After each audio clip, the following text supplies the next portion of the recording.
How's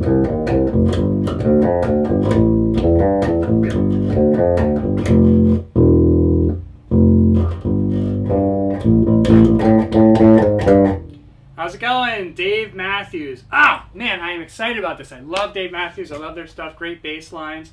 Phenomenal drumming, right? Anyway, this bass line is cool because it's really all about the funk. It's about the feeling and more about kind of the notes that you're not playing, the little ghosty notes, than the notes that you are playing. Anyway, I'm Finbar, Finbar Bass. Please check out my free YouTube videos, or free videos that actually aren't on YouTube. Right down on that little clicker box down there, some Inner Sanctum videos for you. And let's roll right up on into this one, yo. Alright, so for the intro in this song, right in the beginning there, he hits the 3rd fret of the E string, right? And then that little boo-boo that you hear is you're going to go all the way down to the 24th fret, actually, of the G string, and the 23rd fret of the D string. See if you can see this, right? And then you slide that, just like that. It's hard for me to hold the bass in the camera and do it at the same time, but that's what that is, anyway. And if your bass doesn't even have a 24th and 23rd fret, then don't even worry about it. So for the intro, after that, pew-pew, like that, what he's doing is he's bouncing back and forth between the 5th fret and the 3rd fret on the E string, right? And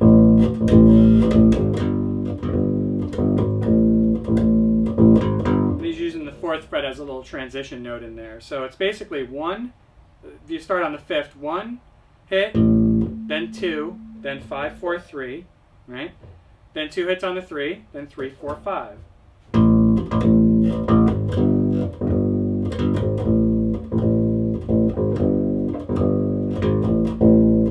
Just like that.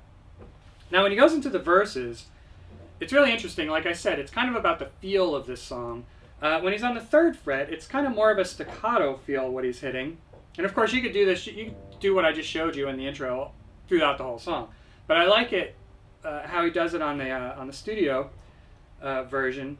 When he's hitting on the 5th fret, right? Start there. It's a more melodic feel. It's 1 hit, then 2, then 2. Then you go back into the 3rd, right? Right? Now the 3rd fret is a more staccato feel, is what I'm hearing. So you're going to hit, when you go into from the 5th, just like that. And that's going to be you're going to be hitting once, twice, and then once more to get back into the 5th. So the whole thing together.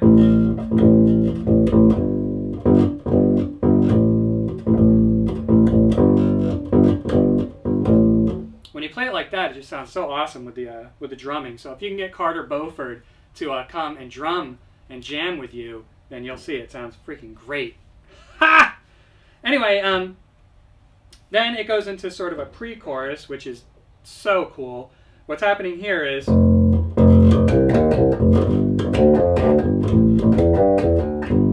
right. So what you're going to be doing there is you're going to be playing 2 notes on the 1st fret of the E string,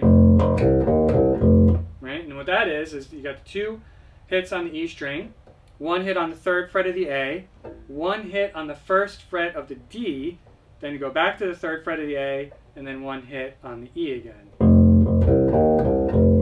And all you do with that is then you just move that around, right? It's a sweet climb.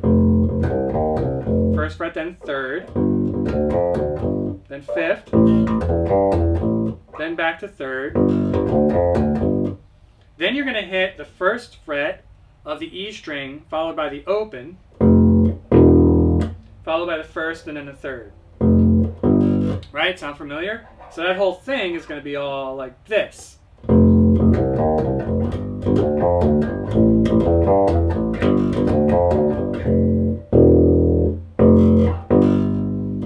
Right? And then what happens after that is you're going to hit a little note on the 5th fret of the D string. This note can be completely ignored if you feel like it, or if you feel like you can't get to the next note, you don't have to worry about it. But anyway, Right? Whoops. Then, it's the coolest thing in the world what he does. You're going to be hitting 3 notes on the 5th fret of the E string, then a ghost note. You got to have that ghost note in there. That's what makes it sound so cool. And if you want to ghost note it on the D string, you could do that too. Right? Okay? And then you're going to be hitting the 7th fret of the D string.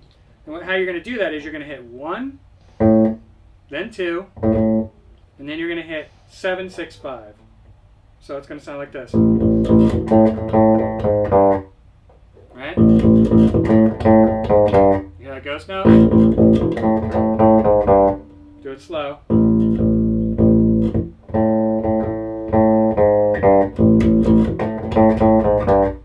Now some people don't play that on the 5th fret of the E string. They just go straight to the 7th fret of the D string. Right? And that brings the bass out in the mix a little bit more. It takes away the bottom, brings the bass out into the mix. So you can do that too if you want to be heard a little bit more right there. But I really like it the way he plays it on the studio album. I think it sounds really cool.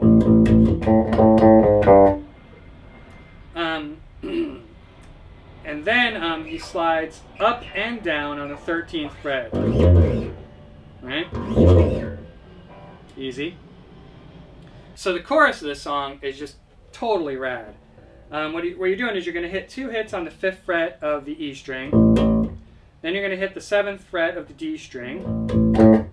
Then you're going to do a cool ghosty note.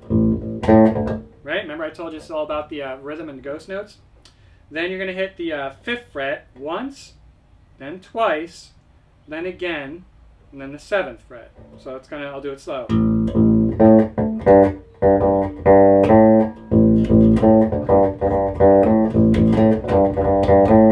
Right? That's probably about the speed. Whoops. Right?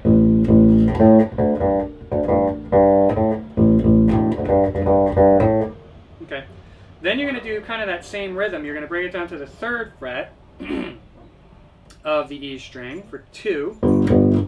Then you're going to hit the 3rd fret of the A string for 1.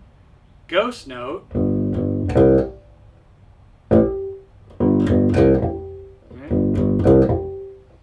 Then you're going to hit the 4th fret of the A string. See, that sounds cool already. Then you're going to hit the 4th fret again, 4th fret of the A string again, followed by the 5th and the 6th.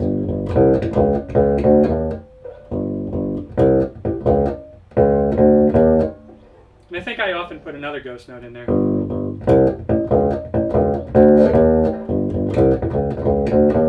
Just like that. So the whole thing, I'll do it slow. Whoops.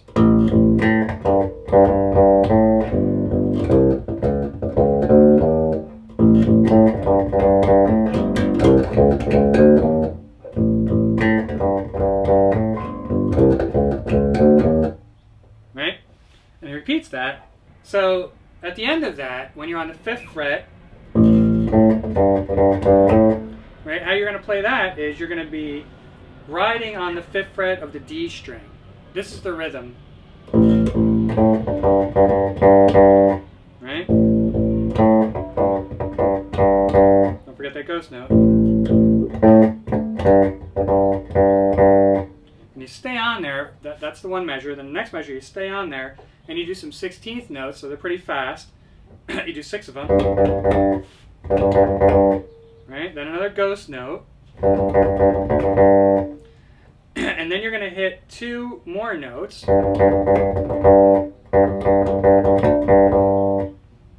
And then you're going to hit the 5th again, and then do a hammer-on between the 5th and the 7th.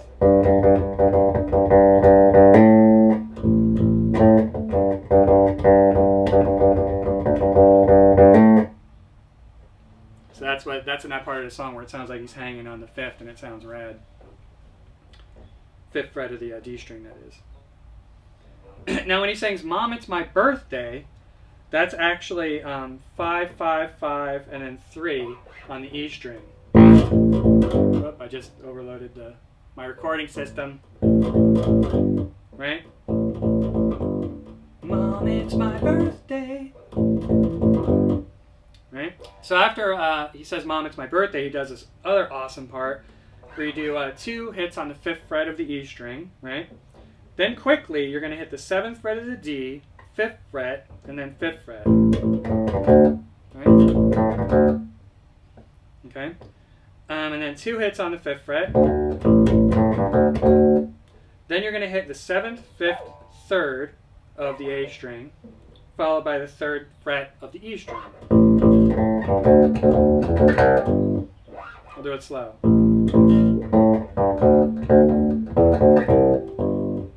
Faster.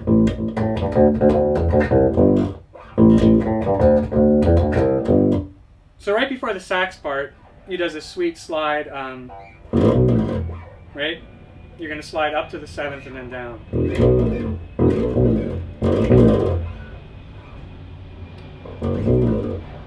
And then during the sax solo, you're going to hit the open E and then the 5th fret of the E. But he doesn't do that on the first beat of the measure. He does it on the 2nd beat.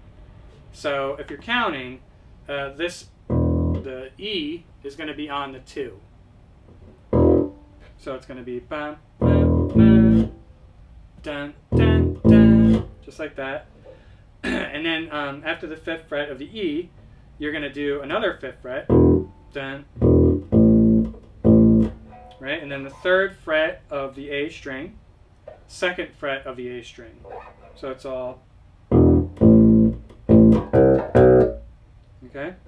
Dun, dun, dun, dun, dun, dun. And then he varies it up a little bit at the end there to bring it back around. He'll do 2 hits on the 3rd fret of the E string, followed by the open E, right? Or maybe he'll do the 5th fret to 3rd fret to the open string to bring that back around. All right, Dave Matthews, awesome stuff. Hoping to get more Dave Matthews on my tutorials. Hope you enjoyed that. My name is Finbar of Finbar Bass. Please check out my free bass lessons that I have down there, not on YouTube at all. And as always, have fun with that funky bass line.